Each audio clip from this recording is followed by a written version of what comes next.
have risen from the ashes to school the masses. Hello, everyone, and welcome to another episode of the Scholars of Wrestling. Tariq Awar here, alongside me, as always, my co-host and partners in crime, Brian Ringwood and Jeff Smith. Hello, gentlemen. Hello. Bye, Ricardo. Bye, Ricardo. Indeed. You pretty much just jumped right into it. Let's go check. I sort of jumped the gun. You did jump the gun. It's okay. No other intro is necessary with you, fool. I've got a million of them this week. Good for you. Hi, Fergal. Oh, Jesus. Oh, hi, Fergal. Oh, my God. And we've jumped the shark. Looks like it. All right. What? Saying hi to wee cousin Fergal? Stop it. All right. Stop it. Stop. All right. Damn it. Why must you insist on continuing this? Because I want to talk about wee cousin Fergal. Well, before we can talk about wee cousin Fergal, let's check behind the curtains and do a little backstage news. Backstage news, let's do it. First thing on the news is, as you said it in your intro, fool, Bye, Ricardo. Bye, Ricardo. Indeed, Ricardo Rodriguez got released from his WWE contract. It kind of sucks. He was a good addition to the Spanish announce crew as the color commentator for them, even though none of us watch it in Spanish. But for the Spanish community, there you go. I'm really kind of disappointed. I mean, when they first announced it, I wasn't totally shocked. But you didn't believe it. Yeah, I really did not believe it. I thought Ricardo Rodriguez was doing just a perfectly fine job in the role that he was. Now that he was not only with the Spanish announce team, but doing all that kind of thing. But apparently I heard some report that he was actually doing some occasional wrestling on NXT. Yep. Under a mask, of course. Yeah, of course. Of course. Which I can see being perfectly fine. But I guess with some budget cutbacks, someone had to get axed. Just a shame it had to be him. I liked him. It's basically budget. The That's all the WWE network hasn't expanded to Europe yet, so it's not getting the numbers that they need, so they need to cut. So and it's unfortunate that the one they chose to cut this week was Ricardo Rodriguez. You said because he had a lot. I think he had a lot more to give.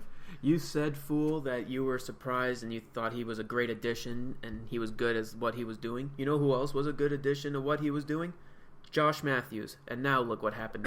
They're both in the same wagon. You know, truth be told, I was really shocked that they got rid of Josh Matthews like they did also. I mean, he certainly had more than enough staying power for all these years. And I know everyone is on her bandwagon, but I like Renee Young, but I honestly don't think that she deserves. She just doesn't cut it for me as a commentator or like as the host at the pay-per-view pre-shows. I do like her. She's very good at what she does, but I didn't see anything more than just a backstage interviewer or just in-ring interviewer. I'm fine with her being host of the pre-show and all that, because it's basically the same thing as the backstage interviewing. What do I think she's ready for a commentator spot, even if it is NXT?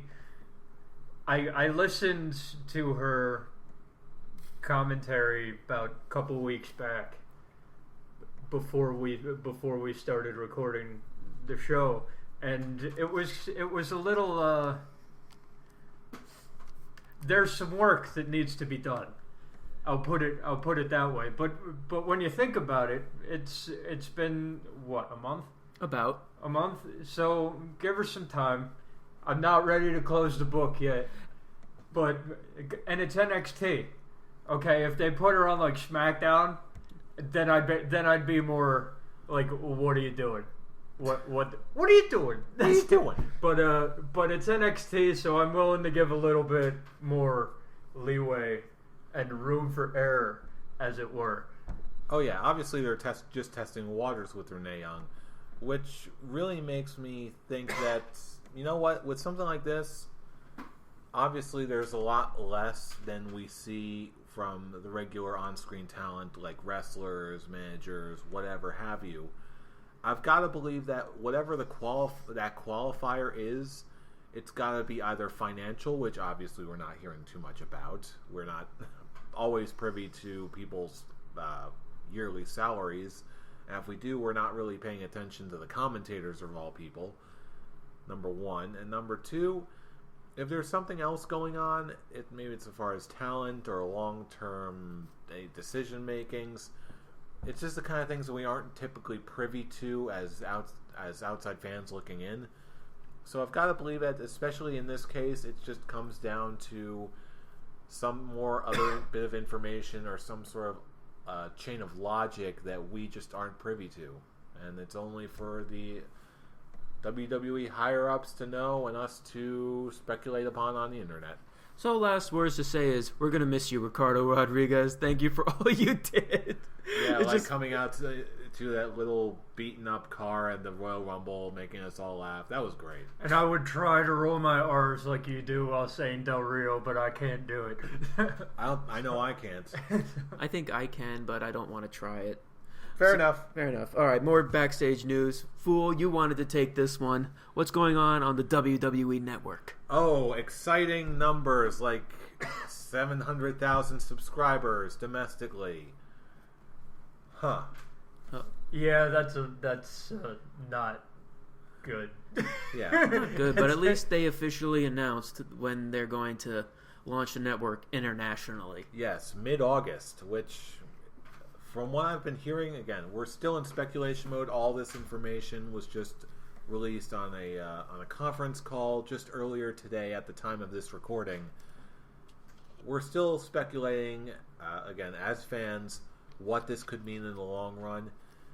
I've heard various reports vary very wildly. Something like, with the recent layoffs and budget cutbacks, they just hit the green in this at this juncture, where they're back to making a profit after all this. I keep hearing other things like, in a matter of years, they'll actually make up all the money that they used up actually setting up the WWE Network in the first place. And the one other really interesting thing that I heard,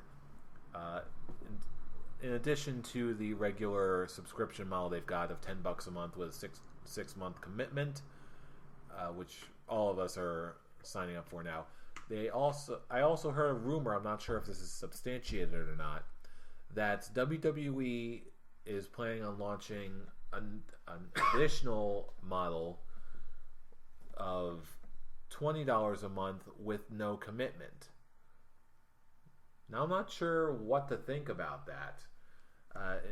In the one case, if you don't want to go for the WWE Network because of the commitment, which personally I don't really think that's an issue, even if that, and you just want to do on an a la carte basis, you're still losing a lot of money, even if you are just getting it for the regular monthly pay-per-views.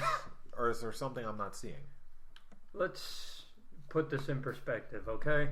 When you're committing 6 months, $10 a month, okay, that's $60. One-time fee for 6 months. Okay, when you're doing $20 a month, no commitment, you're paying $120 for that same 6 months. Exactly. So if they're planning on doing this and it's not just rumor, it's bad business for me, because let's face it, it's basically, you know that you're not doing well. You know that your network's not doing well, so you're going to make it cost more? Yeah. Are you serious? I really hope you were just baffled. You were going to. I was going to say something else. You were going to say, "Are you serious, bro?" That's what you meant. We all know that's what you meant. We'll go with that. Yeah. But if this is not a rumor and they're actually planning on going with this, you're stupid. Yeah, I get. Granted, this is also coming into the same world where still hundreds of thousands of people are willing to pay full price for a pay-per-view every month, and which makes no sense to me when you can just as easily pay the same amount for 6 months of the network.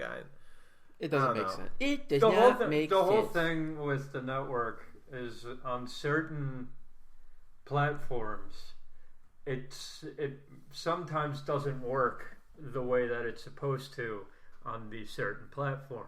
What certain platforms are we talking about? When we watched Money in the Bank and it was buffering the entire time. And then when you get, and the other, there's sometimes where it just shuts down. There's sometimes on certain. Really? Like, you have it on the Xbox One. Yeah. Correct? I've got it on the Xbox One. I've got it on my 360. I've got it on my tablet. And I've got it on my smartphone. And now they're very soon about to release it on Blu-ray players, smart TVs. They're expanding. So Hopefully they fix some kind of bugs. They're fixing it up, obviously, but the launch itself was. Well, it was the launch. Yeah, it was the exactly. launch. Exactly. No, but also, and it took a long time for them to fix the issues. I'm not saying that it was just launch, the buffering, and there were still crashes like 4 months later.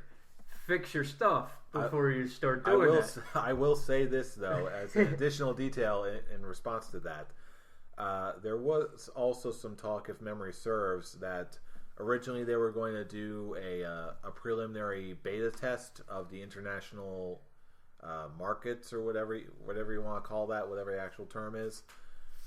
And a lot of people were joking that that's one thing that we did not actually get with the the domestic release of the WWE Network. A beta? Not like a beta test, but just like a full-on testing period. It was just sort of thrown at you. Well, they did give it a week. Yeah. Before that. But still, a week, there's only really so much you can do with a week. Yes, thank you. And a lot of people are making the joke that the domestic release actually was the beta test. And now because of the even just because the numbers are a little bit lower than expected for the WWE Network, a lot of people are saying that, you know what, now they're actually really, really pushing for the international release now for mid-August. And that's honestly the best decision that they can do, because there's a way bigger fan base on the international level than there is here. Assuming, of course, that, again, I don't know any of the actual costs of getting an international section of this whole thing up and running. But yeah, if all the numbers add up, which, again, we're not financiers, we're just fans of the in-ring product, just like a lot of you guys are. All we can really do is speculate, and we'll see how it goes from here. Let's just put it in perspective for the now. Okay. 7,000, you said? 700,000. Okay, I'm pretty sure you said 7,000 before. I meant 700,000. Okay, because 700,000. Really? Okay. If I did say 7,000, I apologize. So strike that thought, because I was gonna say 7,000. And what was your number that you needed to reach profit? 800,000? Oh please! If they only got 7,000, if they only got 7,000, they'd be TNA right now. Yeah. Speaking of segue into the big topic of discussion. Like that segue? I loved it. I Second loved big it. topic of discussion. Oh no, this is big. I don't This know. is I've the got big something one. pretty big. You know what? I don't know. What could be bigger than TNA literally losing their deal with Spike TV? WWE hiring Prince Devitt and Kenta. No, that's big. That's big, but not that big. But this is a wrestling company on the verge of disappearing off the face of the earth. This is basically a shutdown of a company this is bigger. That overshadows. This is bigger. Devitt and Kenta. Yes, because we've already talked about Kenta. Well, we haven't it's talked only about one. Devitt. Okay, that's only one. Here's the cool one. Great addition to the WWE family. We can't wait to see what he does in NXT on the main roster in the future. Bring back the light up jacket and the body paint, please. Well, we have the light up jacket. We're halfway home. We're halfway home. Because we have Jericho. We have the light up jacket. I'm a happy boy. Anyway. And now back to the big story. TNA losing their contract with Spike TV. We were saying it was a sinking ship. Now it is the The damage is greater now. They're just going down the toilet. I have a question. Did anybody not see this coming? Oh, everyone saw it coming. We're just in I'm just surprised how quickly it just gone. The ratings have been crap. The ratings have been crap. There's only so much Spike TV could take. Okay, you have the product's been crap since Dixie Carter put herself all over TV. Do you listen to her promos? Holy crap! Is that what you call them? Exactly. Let me put it this way: I haven't watched TNA in years. Of course, I haven't watched TV in years. Because I have some serious problems. Yeah, I haven't watched brain problems. I haven't watched TNA in years. There, I corrected myself. I have no idea what's going on. The first news I heard anything on TNA was Eric Young winning the title back months ago. That should have been your first clue. That should have been. No, that was actually a good move on their part. What was bad was who you lost it to, if memory serves. You lost it to Lashley. Yeah, who's still around for some reason. Who actually charisma? Are we actually supposed to care about this? And we were supposed to. Is working with Dixie Carter, right? Yeah, apparently. Yeah, not anymore because TNA. You're pretty much. You might put on house shows. I'll tell you what's gonna happen. Okay, they're gonna try to go back to what they were doing when they started. They're gonna try to go back. What was it? Weekly pay-per-views. I don't know. It was weekly, bi-weekly, like $10 a show. I remember those. Whatever. And those were good. Those were good times. But they don't have those people anymore. So it's going to last maybe 3 or 4 episodes. And then they're going to be like, done. Kaput. Here's what it's over, TNA. You tried. You did all right for a little while. You just can't do it anymore. TNA has now just become another Ring of Honor lower level independent. I wouldn't even call it that. I'd say Ring of Honor is the number 2 now. Ring of Honor has been the number 2, yeah. As far as quality. As far as quality. Yeah, as far as big names, they're the number 3. Yeah. And that's what I'm talking about. Now, yes. The marketability. Ring of Honor is now reclaimed that title of being number 2 behind WWE, but I'm going to have to look this up. WWE's just going to keep that crown. They're just the giant kid with the little lollipop. Ring of Honor, TNA are the little kids trying to get the candy. WWE is just the big guy going, no, it's my candy, guys. It's my candy. Well, hey, I'll tell you what. I'm not sure. I'm going to have to do some checking up on this in my own private time. But I'm pretty sure that Ring of Honor does have a limited TV deal in certain areas of the country, where you can actually watch full-on Ring of Honor TV in certain areas of the country. So if TNA actually loses their TV deal, if Ring of Honor keeps expanding and they're doing pretty well for themselves, they could conceivably take over that number 2 spot as far as just needing a TV deal, which a lot of people are saying that's what you need. And I totally agree. So you think Spike TV, you think they'll have Ring of Honor, hey, Spike TV, we're over here and we're better. Here, give us a TV deal. Not necessarily. If they do, I don't think it's going to be with Spike. They might get picked up by some other network if there is the desire for it, which I'm not 100% that a really, really huge network will pick them up, like TNA just randomly got picked up somehow. But really, if any, I'm not saying any of that stuff is going to happen. What I am saying is, if there is another organization out there that is going to come closest, it's probably going to be Ring of Honor right now. Unless someone else sees something that I'm just not seeing. Personally, what you were thinking, you can't think of a network that would take it. It if is they do, Spike TV. It's going to be one of those little stations that are only on you gotta buy DirecTV or whatever to nothing. Even it's see nothing big. Yeah, like basically what Ring of Honor has now. Yeah. Yeah, it can't be anything big. Like WWE has USA and Sci-Fi. Yeah. And sometimes NBC, they show WrestleMania. So you really can't go anything bigger than that, other than just be like, Spike TV likes likes wrestling. They like good wrestling, not people who think they know what they're doing, but actually have no idea what they're doing when it comes to promoting their product. I only have one last question in regards to this for the time being. Who, in the event that they do go under, TNA does go under, and WWE buys them out just like they buy out everyone else, what happened? Who stays on the main roster? Who actually ends up going to WWE? I say Samoa Joe has a good still has a good shot because WWE.com keeps covering him. I think he's got an outside shot. The question is, who would want to go to the WWE? Samoa Joe has stated that he doesn't want to. That's the reason he kept re-signing with TNA. And they're in TNA because the WWE didn't want them anymore, or didn't want them in the first place. I don't know about Samoa Joe. He's still a figurehead in TNA. I'm sure they can still use him for something. If anything, Samoa Joe, if WWE buys out TNA, you're not going to see Samoa Joe on WWE TV. He's going to Ring of Honor. Yeah, he would go to Ring of Honor. That was my thought. He'll go back to Ring of Honor and bring AJ Styles with him, and here we go, Ring of Honor back to.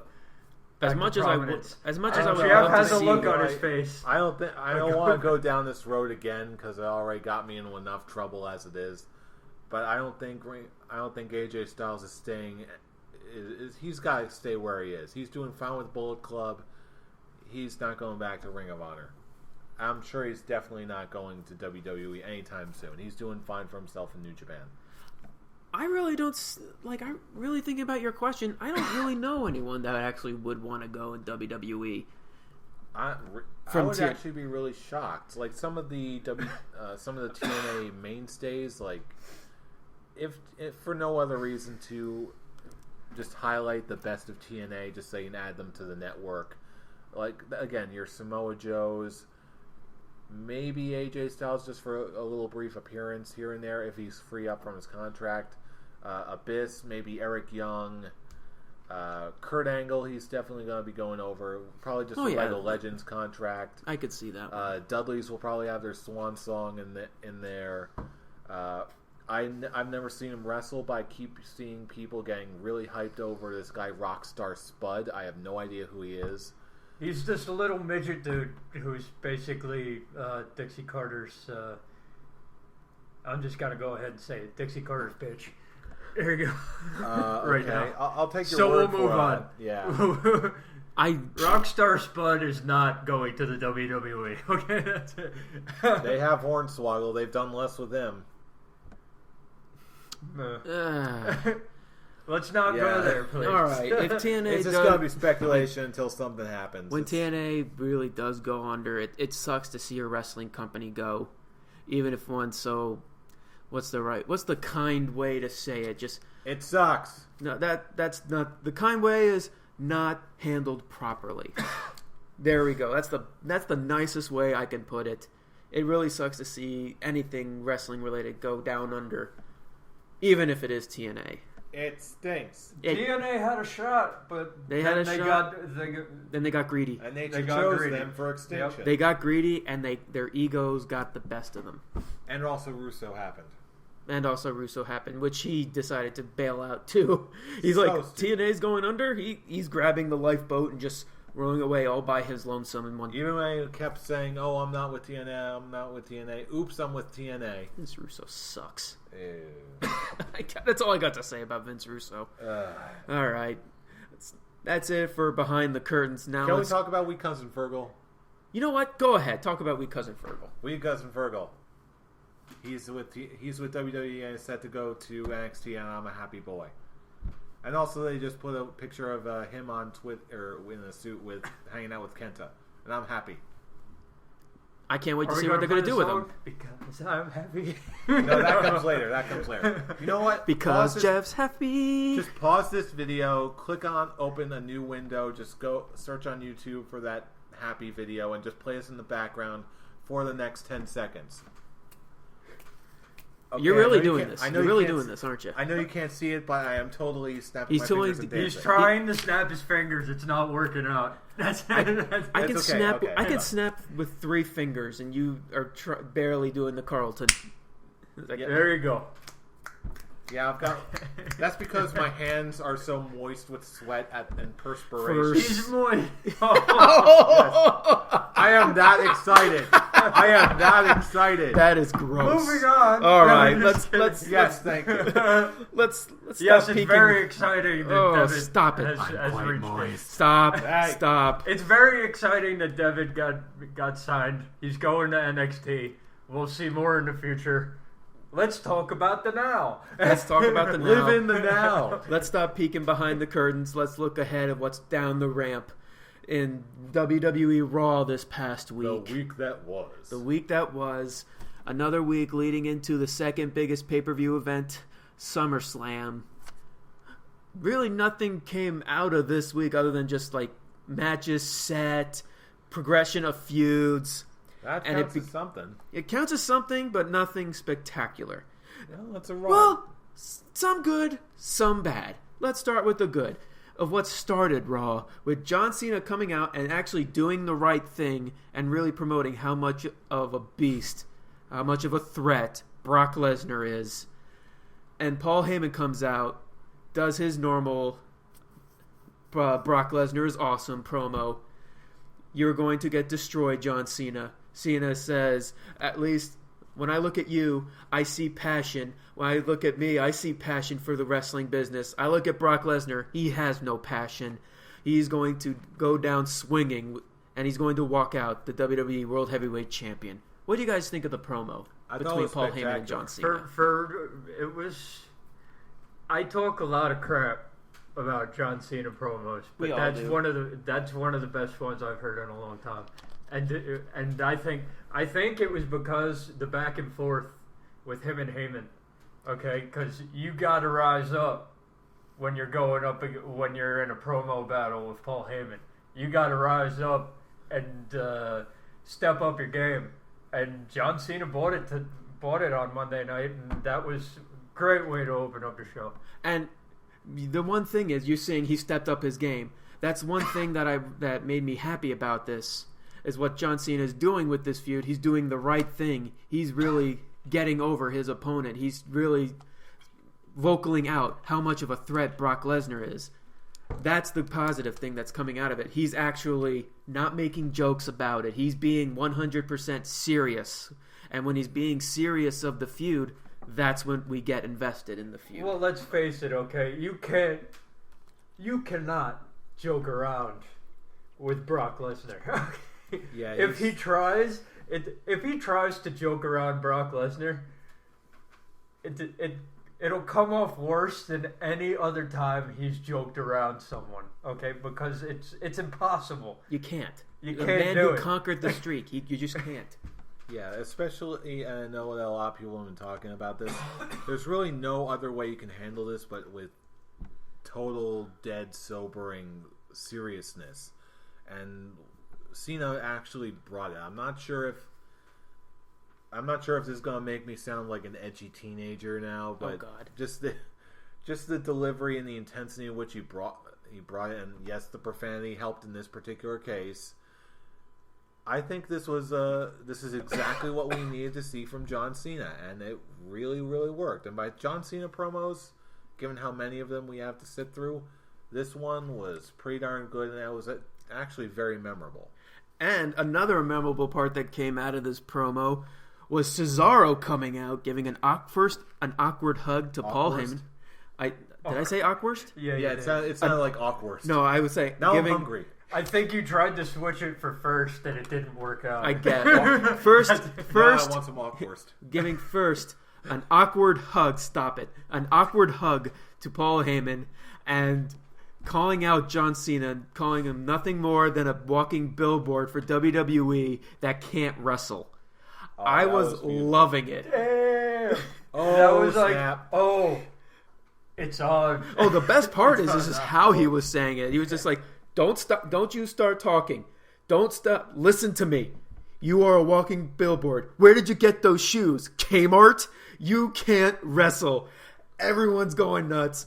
John Cena throws down his titles, and he's saying, come on down to the ring, and I'll wipe the floor with you. And thank God he didn't wipe the floor with Cesaro. It was a very, very good match to start on Raw. Cesaro versus John Cena. This was fun. This was a good match. This is an appetizer. This is a TV. This is a match. Damn good appetizer. You said first the Awkwurst, and now the appetizer. Now I'm I'm getting hungry. It's a delicious appetizer of Awkwurst.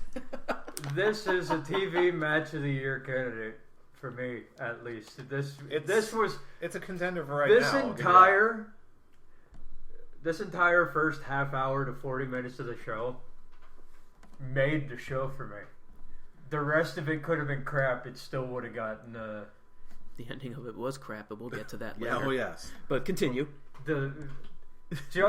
These two segments alone, mixed together, okay, would have made the best main event of all time. Would have made the best WWE main event of all time. I wish this was the main event to Raw. No, I'm not saying that. I'm saying the show main event. Yeah. It would have made it the best version of that show ever. Oh, okay. Because, this was a great match. Okay. Yes, I agree with you.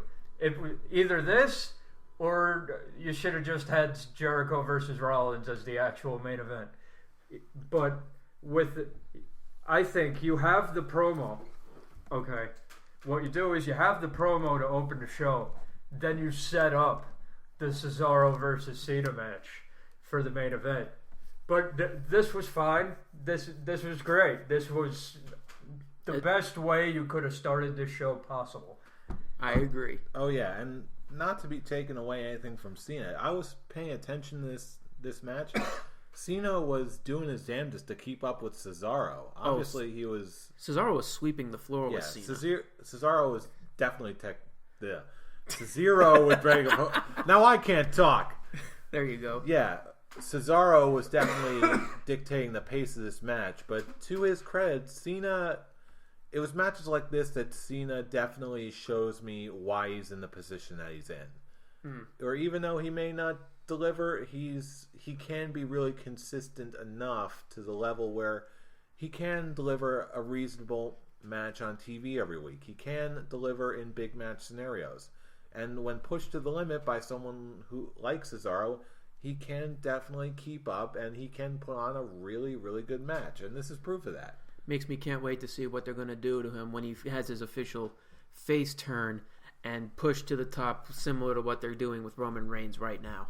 Oh, please. In the next 5 years, they're going to have so much fantastic talent in the main event picture. There's going to be good matches galore if they want it. Agreed. You got anything to say, Brian? To close out this whole... He pretty much said it all. There's... Nothing much else to say other than great. We're done. It's a 4-star match. It's a 5-star TV match. I agree on that. It definitely is worth those 5 stars. Yeah, it was great, and it's set up Raw going forward until that awful last 20 minutes. At least can I just say that the crowd tonight, for the most part, was very, very good. For the most part. Again. Very most. A few things notwithstanding. But at least there is a lot to say about a crowd, better for worse, who is very enthusiastic and actually comes to the show and isn't overly snarky and actually just enjoys wrestling. That is a great... I can say it from first-hand experience, that is a great crowd to watch wrestling with. And even if they're not cheering for the same people you are, it's still a heck of a lot of fun, and it's a heck of a fun live experience. I still cannot talk tonight. I better get my act together by the end of the show. You're doing fine. You're doing fine. Stuff like that. Now you're just making fun of yourself. I am making fun of myself. And he's become a parody of himself. I wonder, except not at all. I was like, no. He's a parody on his own. He doesn't I'm a reasonable facsimile thereof. You are a fool. I am a fool. And we've gone off the road. This show is going crazy pants. All right. I like crazy pants. I like crazy pants too. And now on to the next feud. The one that everyone loves talking about is Rusev versus Swagger. America. All they're doing this week was talking about how awesome their flags were. Each of them. First, this Lana, is kind of stupid. It was good and like it was amazing. It's America. It was America versus not. Seriously, but it's like there's only so much that you can talk about a flag. Okay. Well, apparently they're planning on wanting to have a flag match at Summerslam between Rusev and Swagger, and if that actually does happen. Looks like we may actually get a victory from Swagger that's not a pinfall or submission victory, just, grabbing the flag. Because it'll give Rusev an out. It will. You're absolutely right. But I'm sorry, I just want to gush over this whole entire segment. Just all of it is so deliciously old school that I love it so much. And they were in Texas of all places, where they can get away with it and people will just roll with it and have fun with it. I love the George Bush stab that they did. I still can't believe they did that. It was not dated. It still works. In Texas, it worked. And I think Zeb Coulter, like you were talking about before, let's just make one thing straight right here. In context of world and global culture, there is the United States of America. And then there's America. Murrika. Is it two R's? I thought it was just one R. America. There's I usually United States of America, the States, and then there's America. Of course, America being the idealized, hyper... now you're talking about the parody of itself. We're talking... That is a parody. Yeah. Everything Zeb Coulter said, that had to be the most America promo I have ever heard in my entire life. And it was amazing. Because it's America. Because it's America. It's football and beer. It's football, women, and beer. That is just the most redneck America I've ever heard. That's America. That's America. It was so old school and it was so simple and basic, but it was turned up. It wasn't even turned up to 11. It was turned up to 26. It's basically, I loved it. This is basically the simplest way. They should have started out Rusev with this feud. Okay, but this is the simplest way. I don't think so. It needed the build. This is the simplest way to get him over quickly. I don't know. And his build, I believe he was already over. Nah. As a heel. It was taking out R-Truth and Xavier Woods. But after his Royal Rumble appearance, they were doing the backstage promos, building up for his grand entrance, and then he was just basically sweeping through the lower card talent, which debuting superstars have to do. They can't just go right to the main event mid card status. And it almost went too long. Which is that's why what they we normally. were all... That's WWE logic. Have this thing dragged down. I mean, look at oh God, why am I drawing a blank now? Look at Ryback when he was came in. He was just squashing lower card to independent guys, locals, and they were doing that for almost half a year. Oh yeah, before he actually did build. Yeah, it's the same thing all over again. And with Rusev, it's working because it's a heel thing, and he has a mouthpiece like Lana to help him get established as a hardcore heel, and it really does work. Yeah, Lana's mouthpiece, yes. Oh my God! Okay, you need to stop. I need to stop. You are definitely fooling out like crazy.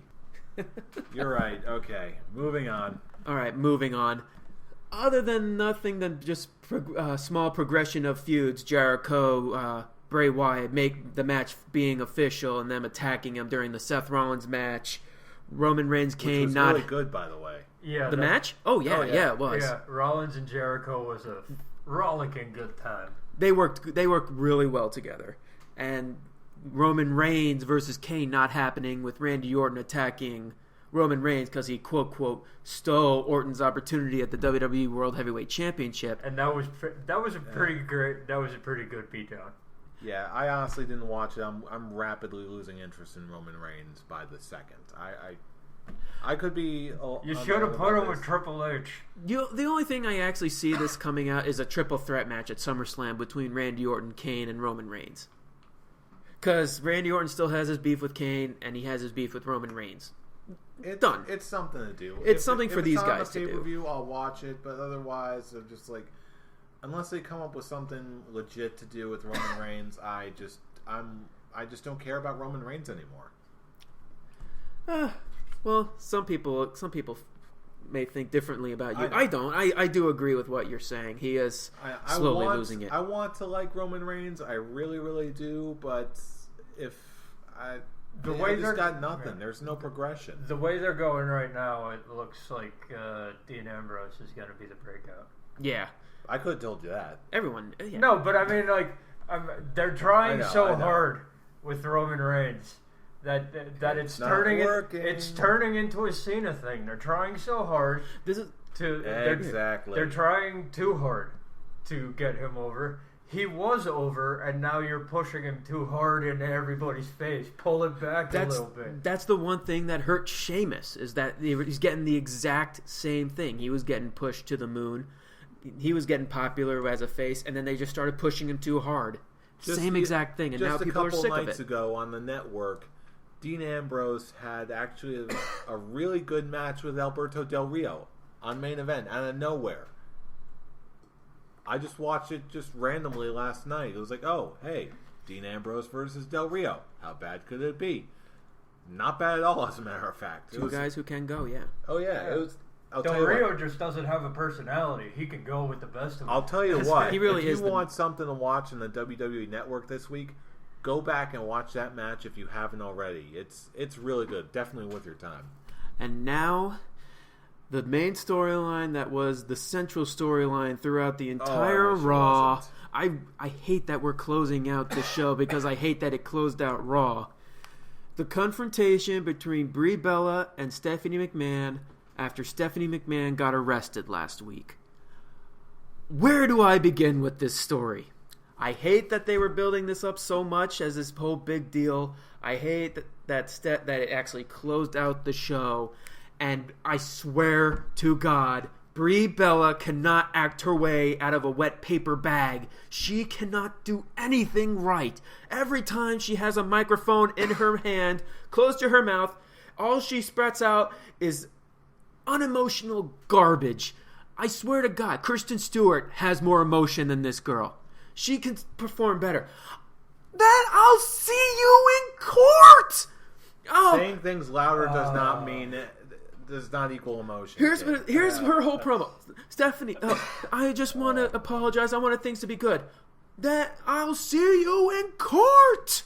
Can we do anything? I'll give Nikki Bella a raise. I'll see you in court. I'll give you your job back. Last word is always loudest. I'll give you your job back. I'll see you in court. Fine. I'll give you your match. Slap. And it just led to I guess you can call it a fight, but a cat fight between Stephanie and Brie Bella, which had to have the return of the bald road agents, which is Joey Mercury and Finley, Jamie Noble, who's not bald. So I'll take that statement back. Just the road agents coming out. They're breaking it up. They're being pulled back. And the final nail on the head that really ticked me off about this closing Raw was the "This is awesome" chant from that Houston crowd. What was awesome about this promo? Really? The whole thing, the only good entertaining thing was Stephanie actually slapping her and that whole ending that "you're gonna be my bitch." That's what she said. And that was the most entertaining thing, because it's Stephanie McMahon. She's good at what she does on the microphone. Brie Bella does not. She hurts this. It's just aggravating that they focus so much of this on Raw. Yes, she was a McMahon that got arrested. I know. I'll let you talk after my rant. I see you have your hand raised. Like, can I talk? No, you cannot talk right this second because I am frustrated. No, just kidding. You want me to speed it up? Fine. I'll speed it up right now. I didn't appreciate it, Brian. That was good. It was sucked. It was horrible. It's a piece of crap, and I don't like it. Well, that basically says it all. But let's talk about the Houston crowd first of all. My thought is, okay, they took a bunch of acid and thought they were watching. Thought they were watching something that was actually good. Okay, they were hallucinating something that was actually good. Even the children. Okay, we've known for a while that Brie Bella can't act, so I'm not surprised by that at all. I would have been fine with this segment if it was like one of those little throwaway segments in the middle of the show that's like 5 minutes. I can move on with my day. I can move on watching the show. But it didn't turn out to be that way because they were building it up. Okay. And I can't give this a pass at all because it was the main event of the damn show. Why? What are you thinking, WWE? It makes my brain want to shut down and it makes me want to nap a while. That's it. I'm not going to offer any excuses for this segment. The most I can offer is a couple of explanations, possibly. Number one, this was not the main event match. This is the closing segment. That's the most balm I can give on your wounds and burns here. That's not enough. I know it's not enough. This is an attempt. Good. One part of it an attempt. And number two, this is just a thought I had just while we were talking about this. Another reason why this was possibly put in the position that it was is, like I mentioned before, the crowd was super, super hot. This crowd was probably one of the few places on earth that you could put this in the closing segment of a Raw and not be booed out of the building or rioting or severe disappointment. The watching public who were watching at home on USA, that was a whole nother story, obviously. As far as the crowd, they still, bear in mind, the live crowd still actually did get their dark match out of the deal. So it wasn't the main event for them either, just for us. Well, I would agree on that, except people are on like Facebook and wrestling websites have been responding. I was like, oh, how good was that? I'm like, are you people on something? Like what Brian was saying, are you guys on acid? Why am I the only one that's actually really hating this? Because I could see it for what it really is, garbage.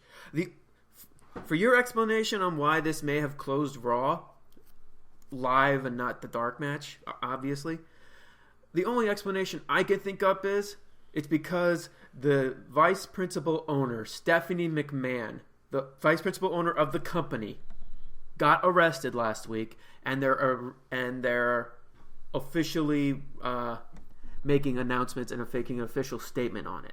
That's the only way. They're still riding the momentum. They're still, yeah. This is actually the first time I'll get mad at Chris Jericho because for storyline purposes. Mainly because they were trying to get this out early in the show, and then Jericho came out and started making his whole ordeal. That was, it's even like, though damn it, Jericho, why did you have to? It's like, come on out, Brie, break the wall down. No, Jericho, you're not Brie Bella. I don't want this to close out Raw. Although I have to admit, though, I do like the callbacks to the feud between Stephanie and Jericho. Oh, that was the reason I was actually paying attention to that. Continuity. As soon as Jericho came out, I'm like, history.